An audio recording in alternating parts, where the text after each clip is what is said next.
यह क्वेश्चन जो कि 2026 में सीजीबीएसई में तीनों सेटों में पूछा गया है। तो इसको सॉल्व करने के लिए सर्वप्रथम हमने क्या किया है, दो पॉइंट हमने मान लिया है जिसे क्वेश्चन में नहीं दिया गया था। इस पॉइंट को हमने सी और इस पॉइंट को हमने डी ले लिया है। इसका इक्विवेलेंट सर्किट जो है हम बनाते हैं, जो कि एक व्हीटस्टोन ब्रिज होगा। तो इक्विवेलेंट सर्किट बनाने के लिए हम क्या करते हैं, दो पॉइंट लेते हैं, एक पॉइंट हम यहाँ लेते हैं और दूसरा पॉइंट हम यहाँ ले लेते हैं। ये है पॉइंट ए और this is point B and this is point D and this is point C, और सभी में एक एक कैपेसिटर जो है कनेक्ट कर देते हैं, जैसे कि डायग्राम में, क्वेश्चन के डायग्राम में दिखाया गया है।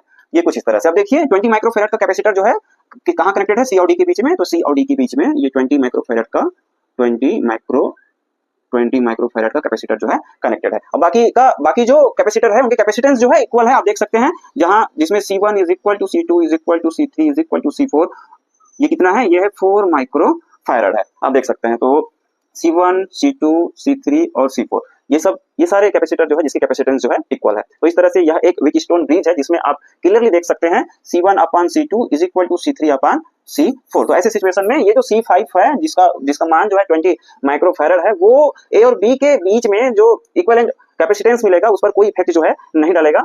तो जो इक्विवेलेंट कैपेसिटेंस होगा ए और बी, पॉइंट ए और बी के बीच, पॉइंट ए और बी के बीच में, वह होगा C is equal to capacitance of ADB plus capacitance of ACB।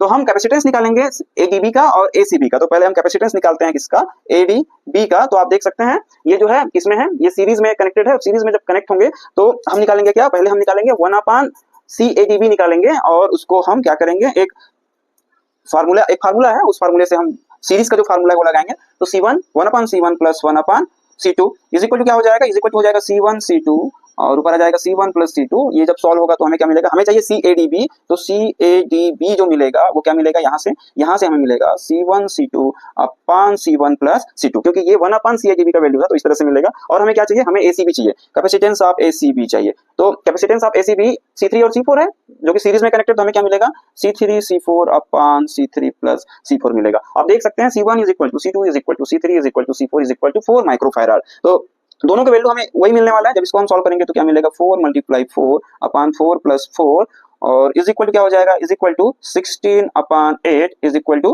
2।